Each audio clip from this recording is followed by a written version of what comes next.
Dun dun dun dun dun dun dun dun. Dun dun dun dun dun dun dun dun. Meow meow meow meow. Meow meow meow meow. Meow meow meow meow. Meow meow meow. Meow meow meow meow meow. Meow meow meow meow meow meow. Meow meow meow meow meow. I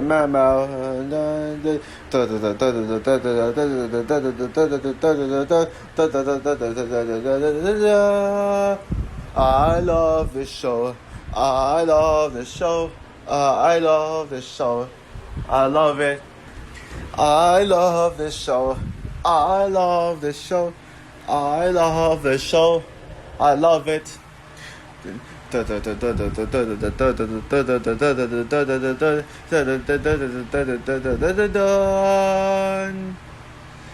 guys, this is Frozen Wish Studios here, and welcome back to another TV show review. Yes, guys, my return of TV show reviews. I'll explain why I haven't been reviewing TV shows on my channel in a bit, but right now let's just get to this intro. So yeah, I'm here today to continue my X-Men reviews leading up to Deadpool and Wolverine, and I have included two reviews on this marathon, and I'm gonna be reviewing those two ones first before the Wolverine and Deadpool solo films. I'll reveal what my other review will be at the end of the review. But yes, right now I am going to be reviewing X-Men 97. So X-Men 97 is the latest MCU Disney Plus show. But it's not just an MCU Disney Plus show, but it is actually a follow-up to the original animated X-Men series from the 90s, and its showrunner is Bo DeMaio, and it stars George Buza, Cal Dodd, Holly Chow, Ray Chase, Jennifer Hale, Lenore Zan, Matthew Watterson, Alison Seeley Smith, J.P. Carliak, Ross Marquand, etc. And also it is directed by Chase Conley, Emi Yonemura, and Jake Castorena, and it tells a story taking place right after the events of the X-Men animated series, where if you guys haven't really seen the original X-Men show or not familiar with it, basically Charles Xavier dies. Well, everyone thinks that he dies, but actually he didn't. It turns out in the show he didn't really die, and he was just sent to space. But as the X-Men are on their own now, Cyclops takes charge as the brand new leader of the X-Men team, and and so the X-Men must face powerful allies. They must work together as a team to pretty much prevent the future that could affect humanity. Magneto has his own arc where they pretty much call him Magnus in this one. And apparently their target is the new Sentinels, the ones that will determine the fate of the future. The Sentinels is apparently created by Bolivar Trask, who, by the way, if you remember, was the villain in X-Men Days of Future Past, played by Peter Dinklage, and it is a little hard to explain the plot of TV shows unless if they actually have a simple story. But the best I can say is that the X-Men must stop this main villain, their main target, Mr. Sinister, and what's his name? Bastion. Yeah, Bastion's the main villain. So that's the best I can explain. So I know it's been a while since I last reviewed the TV shows. I've actually seen a lot of TV shows lately, like this year. But if you guys have noticed, I haven't reviewed a TV show since Miss Marvel. Now, the reason why I stopped reviewing TV shows for a while is because I kind of felt like I was bad at it. Yeah, I felt like I just wasn't really good at reviewing TV shows. I just didn't like the way my Miss Marvel review came out. I still uploaded it anyway because it was like, it was fine enough for me to upload, but actually, that TV show review was like, yeah, I didn't really like it that much. I feel like I'm just more used to reviewing movies. Now don't get me wrong, I love TV shows. I'm as much of a TV show fan, but I feel like TV shows are just something I'd watch. I'd give my thoughts. I'd rank them, but I wouldn't really go in depth with them unless if it's a show I'm passionate about. I passionately love or I passionately hate. But yeah, it's just recently that I started to get motivated to reviewing TV shows again. Yeah, I would like to catch you up on what TV shows I have seen lately, but well, I don't know how on YouTube. Well, at least I have my serialized account to do it. But yeah, it's not really popular. I only use serialized to track down what TV shows I saw, but I know it's not really a popular site, especially in comparison to Letterboxd. So yeah. Um, but anyways, yeah. X Men '97. It is the return to form from my TV shows reviews. Yeah, from one MCU show to another. So yeah, now. So yeah, I am reviewing this as part of my continuation of my X Men reviews leading out to Deadpool Wolverine as what I said. So yeah, now as you all know, I actually am a fan of the X Men, particularly the Fox movies. I got into the X Men movies because of the Fox X Men films, like the original trilogy, the first one in particular, and also the new ones of First Class and Days of Future Past, the reboot slash prequel trilogy, which I think is slightly better than the original trilogy. No, not slightly better than the original trilogy in general. And so yeah, but I gotta be completely honest. I find the original X Men animated show to be quite overrated. Honestly, back then, I remember trying to watch that X Men animated show.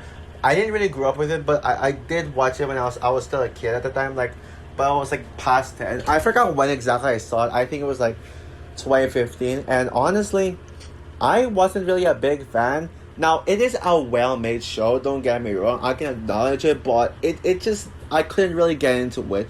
It's not my cup of tea. So, when X-Men 97 was announced, when it was announced that they were going to bring the X-Men animated series in the MCU, I was honestly skeptical. Not because I thought, oh no, it's Marvel, it's Disney Marvel, they're going to ruin X-Men. No, not like that, but I just wasn't really feeling it since I don't like the animated show that much. I I had a hard time trying to care about this one. I was I still was going to see it anyway, just because it's an MCU show on Disney Plus, so why not? But yeah, but I had no expectations. The trailer was good though. I will say that this had a good trailer. And yeah, but when this show came out, everybody was raving the hell out of this one. And yeah, before the show came out, it had backlash, specifically from the anti-SJW assholes who would hate on this show just because it has LGBTQ references to it. Like, specifically, they were going to turn Morph into they were going to make Morph a queer, like LGBTQ character, and so people are saying, "Oh, woke," like that. But yeah. So yeah, but when this came out, yeah, everybody was raving the hell out of this show. Like, they were saying that this is the best MCU Disney Plus show. Some even went as far as either calling it the best thing to come out of X-Men, or the best thing the MCU has done. Well, technically, it was a Doomblazer who called this the best MCU project ever made. But a lot of people I know said that this is the best X-Men project, even over Logan. And so, going into the show, I was worried that this show was going to be overhyped. That the show wasn't going to be as good as other say this. But after seeing the show for myself, the first time around, take note, guys. I have seen the show twice now, and my review of this show is based on my second viewing. When I finished watching the show, I was like, oh my gosh, there people were actually right. This show is fantastic. Yeah. Okay. Well, I still thought that people were overreacting. Overreacting. Them calling this the best thing to come out of X-Men. Like, did y'all suddenly forget that Logan existed? I thought that people were overreacting. I thought it was just an overstatement, but I still love the show, and I could actually understand why this show is so loved by many. But after seeing it a second time and constantly thinking about it and reflecting on it, I gotta say, I think this show deserves all the praise and all the rave it gets, because this show is perfect. X-Men 97 is a perfect show. And I absolutely love it to death. Yeah, and this is one of those prime examples of animated shows that you usually pay attention to, not those not whatever garbage comes out of Cartoon Network and Nickelodeon. No, I'm not hating Cartoon Network and Nickelodeon, but I just don't really care. I just could not care less about the latest new shows that they came out, or new seasons of those shows. But this Scott Program and our Scott Program Takes Off and Arcade are the shows that you should watch. So that's actually the main reason why I am reviewing X-Men 97, because I encourage you viewers to watch this. Although I kind of have this feeling that people are just going to brush this video off, or probably comment it without watching and say, I'm not interested. I want to watch more goofy, funny baby shows. But to me personally, I think X-Men is like one of those prime examples of why I love animation. This is the kind of animation that makes me love though. Yeah. Now, comparing this to other projects, like other shows, as an X-Men project, I would say that this actually is tied with Logan as my favorite X-Men show, as my favorite X-Men project ever, and this is hands down the best that the team has ever been. And also, I would say, in comparison to other X-Men.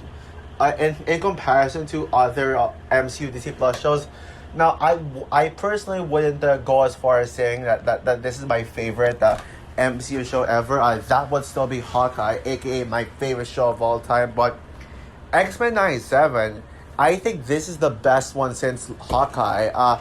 Now, yes, I always said best one since, because let's see here.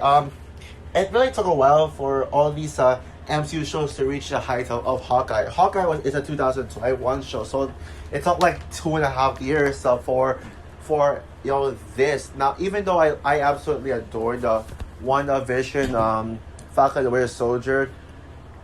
Now, but after I just want to give my quick thoughts on some of the previous MCU Disney Plus shows that I haven't really talked about, since I haven't really reviewed the new one since Secret Invasion. But as for my thoughts on them, now Secret Invasion did get a little weaker. Even though I reviewed that show already, I just want to say that show did get a little weaker. It did get a little weaker on reflection. I still think it's a great and overhated show, but it's just not. It's just there are some more flaws to it. Like, there are some noticeable pacing issues, and also minus points for killing of Maria Hill in the first episode. Like, what the hell? Like, I guess maybe killing off Maria Hill at some point would have been fine with me, but the problem is that they just kill her off in like this the dumbest way possible. But it's still a great show though, really good show. Yeah, it's just that in comparison to other MCU shows, it's one of the weakest. It doesn't fully live up to the hype. Like it's not the masterpiece I wanted it to be. And yeah, what else? Oh yeah, Loki season 2. I love Loki season 2. Coming from someone who thought that season 1 is overrated, it is great, but a tad bit overrated. Season 2 is the masterpiece that season 1 should have been, and yeah, especially that perfect climax with Loki becoming the god of all stories. I'd say Loki season 2 is actually what is actually a top tier. Like Loki season 2 would actually be my second favorite live action MCU show, second only to Hawkeye. But as Loki as an entire show, I wouldn't really put it that high on the list because of season one's imperfections. And Echo, I strongly defend Echo. I think Echo is the most underrated MCU DC Plus shows. I think Echo is one of the most underrated MCU characters. Like Maya Lopez is one of the most underrated MCU characters. I absolutely love it. Like it's fantastic. I think people just give it crap, but just for the sake of wanting it. Like just because it's diversity. Yeah. One day I'll do a video defending Echo, but not right now. Now it's time for me to focus on the best of these recent MCU Disney Plus shows by a landslide. X-Men 97. And yeah, what makes X-Men 97 so good is how this show is able to balance its old fans and its newcomers to the world of X-Men animation. What do I mean by that? Well, I've heard a lot of older fans, like fans of the old X-Men, people who grew up with it, say that this show was very faithful to the original. And heck, I've heard a lot of people say it's very faithful to the comics, and I actually believe them because while I have not read the X-Men comics, I do believe that this does feel like it's being faithful to the X-Men comics. And newcomers of the show, like me, I feel like a newcomer because I could not get into the X-Men, the original X-Men. Literally, the only thing I remember from the animated show is the fact that it's the ending when Charles Xavier dies but went missing. And considering that this is a sequel series to the original X-Men animated series, it doesn't really confuse audiences, newcomers. Like I was still able to get engaged, and I'm sure audiences would still get engaged with this one because they'd immediately find out what happened at the end of the original X-Men. So yeah, but at the same time, on its own, like stepping away from the nostalgia factor, this is one of the biggest and most bombastic X-Men series. No, one of the MCU's most one of the MCU's biggest projects in scope and scale. It is absolutely massive in scale, and most of the time it left me at the edge of my seat. Yeah, I will say that there are some episodes I don't love. Like episode 6, and I'll admit that episodes 2 and 6. I will admit that I don't love episodes 2 and 6. Oh yeah, also 3 as well. I don't love them, but they're still great. But the best episodes of the show really put us on the map. Well, I'll talk about the episodes later, but first I want to talk about some other aspects too. And yeah, it just feels very refreshing though for X-Men animated series, especially as a continuation. The animation in this show pays homage to the original style, capturing the same vibrant and dynamic looks that fans remember. But however, considering that we're in the 2000s, we're in the 21st century, we're in modern times. The series incorporates subtle updates in the animation quality and special effects, resulting in better action scenes and better details, and also better character designs too. I love how these characters would look much brighter And yeah, this is a treat for longtime fans. And yeah, the animation is a drop dead gorgeous. Yeah, probably what. In fact, out of all the animation shows, this might be the most one of the best looking ones. One of the most visually stunning ones. Yeah, just absolutely love this animation. And one of the standout aspects of X Men '97 is the voice acting. Many of the original voice actors have returned to reprise their roles, bringing a sense of continuity and authenticity to the series. Their performances are as strong as ever, and it really helps them to capture the personalities and emotions of the characters beautifully. And also you got some new additions too, and they are also well chosen.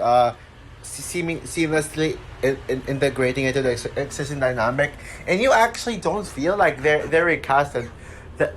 That's what I love about voice acting recast. Like if you know it's good, if you actually don't recognize, wait, this doesn't feel right. This doesn't sound like the character I remembered.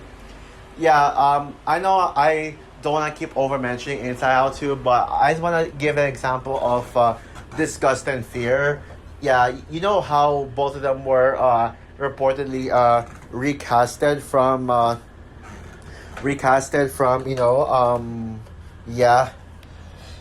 Yeah, I'm sure you know when this. You know what? Yeah, let's not go off topic. Then. Yep.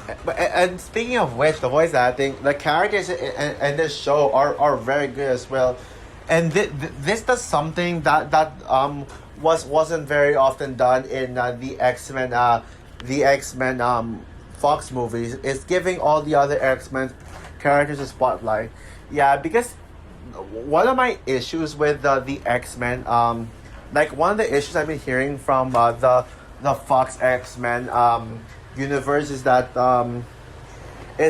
how the series like limits itself to like its most famous characters. Like they rely way too much on popularity, so some of the less popular X Men characters are like sidelined, but it's all either Wolverine, Charles, or Magneto, or maybe even Mystique, who by the way was not even in the show. And I actually don't mind. Yeah, and most of the time, Wolverine, those three characters just overshadow everyone else. And yeah, they're like always the ones on top. But in this show, every single character in this show gets equal spotlight. Nobody is put above each other. Yeah, but the main character of the show would actually have to be Cyclops, which is a great thing. From what I've heard in the comic book, Cyclops is technically the leader of the X-Men. So making Cyclops the leader in this one, that's exactly what one thing that makes this show famous. It actually acknowledges that Cyclops is the leader. And that's actually and seeing Cyclops in this show in comparison to the original the Fox X-Men movies, I understand now why Cyclops got so much backlash from in the original X-Men, no, not the original, in the Fox X-Men films, because he was sidelined. Now I still like Cyclops, James Marsden, and especially Ty Sheridan, but I just think that maybe they could have made him feel more like a leader, and this one just shows that Cyclops really is a leader. You also got Jean Grey, who, by the way, yeah, this is the best version of Jean Grey. Sorry, Sophie Turner. Yeah, Sophie Turner is my favorite live action Jean Grey, but this show features the best version of Jean Grey. Yeah, Wolverine is sidelined here, but that's actually a good thing because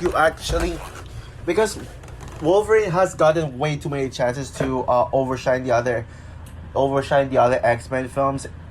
I mean, the other X-Men members in the Fox universe, where like he's like always the one on top whenever he's there. He's the only he had the most appearances in every X-Men movie. The only time when he didn't show up, the only X-Men movies, well, the main X-Men movies is Dark Phoenix, but that kind of goes to show how shit it is.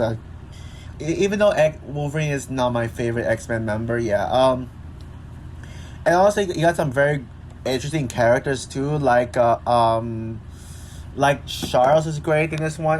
Magneto is fantastic as well. Like he actually does have a really good arc too, and this show just proves why Magneto is one of the most well written anti heroes ever. Beast, Roberto, which yeah, Roberto is probably my personal favorite male character in this movie. Morph, which by the way, I'm glad that people didn't really mind Morph being part of the LGBT community. I'm glad that people got over with that.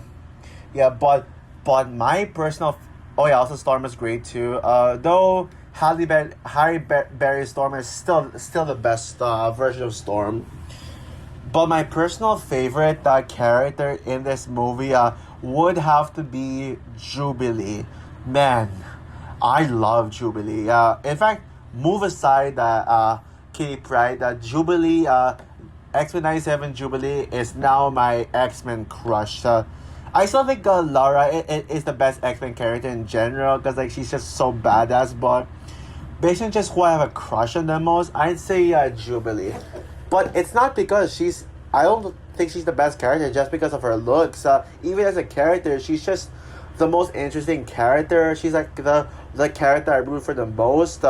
Yeah, and she feels like the most relatable in the team, and also she has like the coolest power ever. Like when she literally like her, it's hard to describe her power, but it's like it has like fireworks and all that stuff. But my God, it's so cool, man. And yeah, and Jubilee is also by far the most creative of the X-Men characters. In fact, the when it comes to the animation, they made Jubilee the most creative one of them all. Yeah, and she's just adorable. Yeah, yeah, I love her.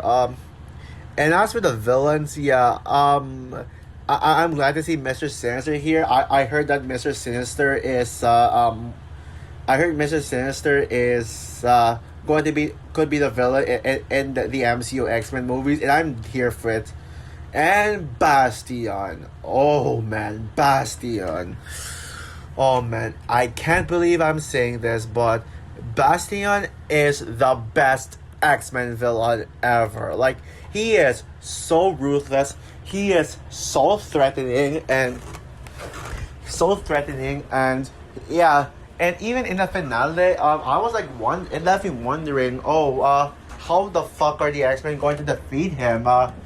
Yeah, and he's literally an X-Men villain who you really love to hate. Yeah, I think that Sebastian Shaw is what was initially my favorite X-Men villain, but move aside Sebastian Shaw, there's a new Golden Town. Yeah, I hope that we get a live action version of Bastion soon, and yeah, yeah, we got a live action version of him soon. Yeah, what a missed opportunity from of Fox. Yeah, what a missed opportunity for Fox to do that. And yeah, now as for the writing of this film, yeah, the story is just so powerful. Yeah, the plot of this show is a compelling blend of action, drama, and character development. Yeah, which I already mentioned, the characters. It's hard for me to analyze the character developments, but I'll just say the character development is very strong in this one. The series doesn't shy away from exploring complex themes such as prejudice, identity, and the struggle of acceptance, which has always been central to the X-Men universe. It delves deeper into the personal lives of the characters, giving viewers a more nuanced understanding of their motivations and conflicts. And this show also has a very strong message about the future and about acceptance. And also, the finale, they did explain the message of the film. The message that you should learn to embrace the future, not fight the future. And you should accept what the future will come. You don't get to choose what the future is. So that is such a great message here. And yes, this is one of those perfect examples of what I want from animated shot projects, whether movies or shows. One that is deep and mature. Yeah, I know people are sick of me saying that, praising animated show for that, but yeah.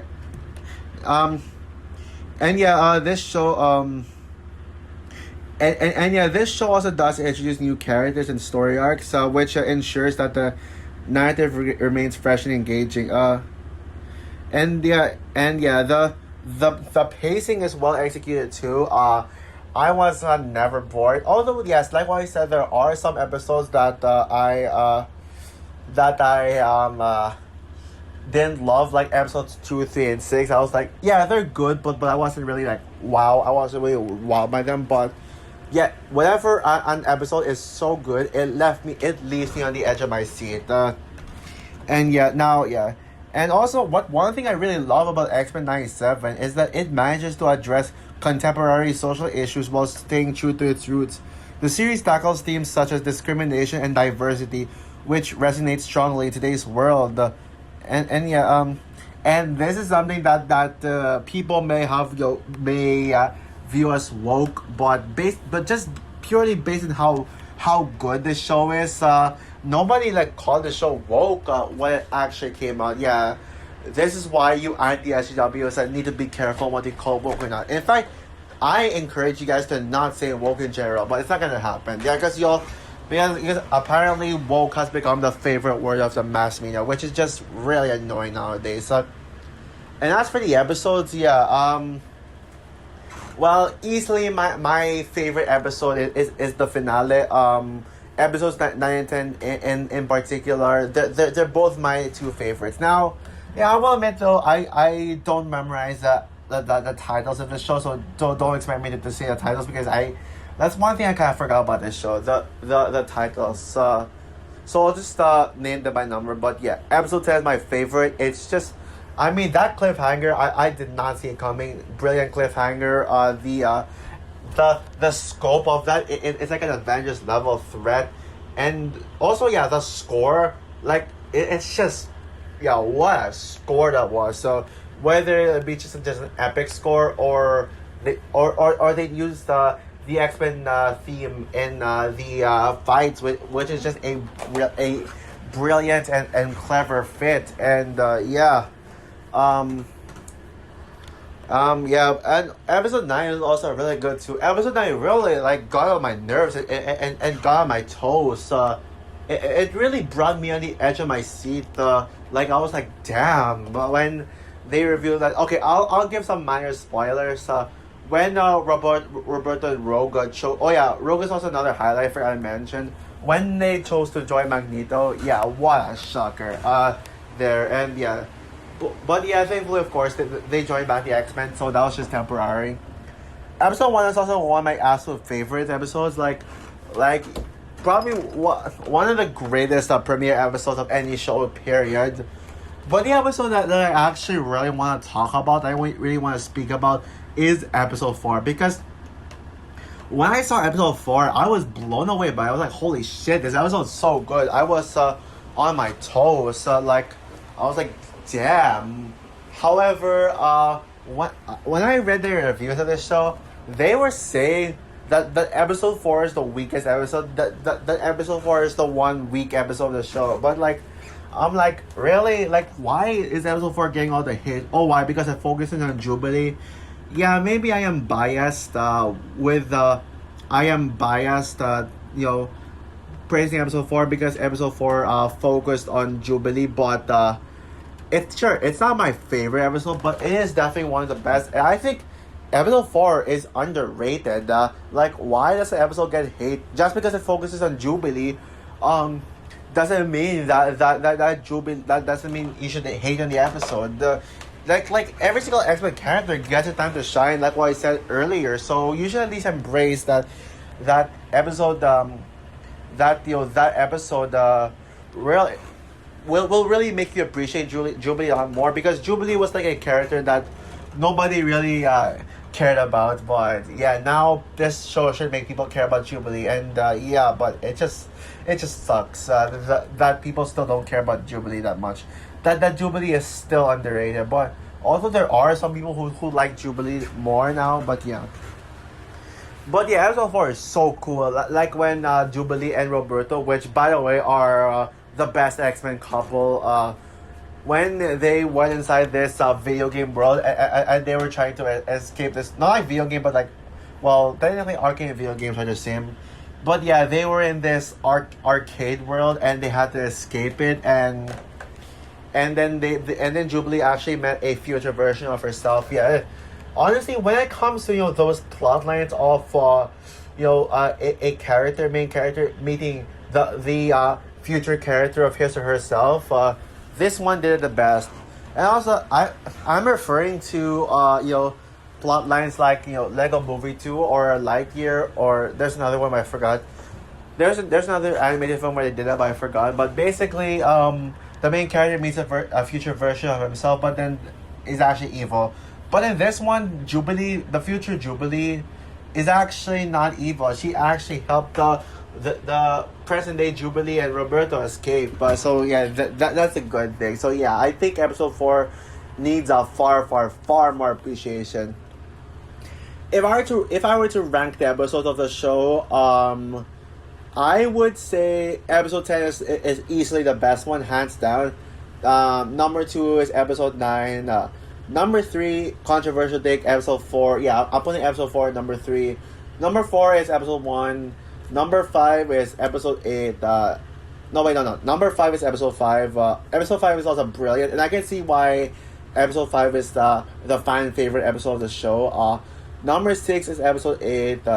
Number 7 is episode 6. Number 8 is episode... Wait, I'm kind of lost. Yeah, whatever. I'll just say the weakest, my least favorite is probably episode 6. Episode 2 or 6, but yeah, but my top 5 here is my top 5. So yeah, but yeah. So overall, X-Men 97 is such a brilliant show that I encourage you guys to go see if you haven't yet. Please do me a favor and watch this show. Yeah, it's the best X-Men show, the best X-Men project tied with Logan, the second best MCU show, second only behind Hawkeye, and yeah, and in fact, I'm not going for saying it's in my top 10 favorite shows of all time. It's that good.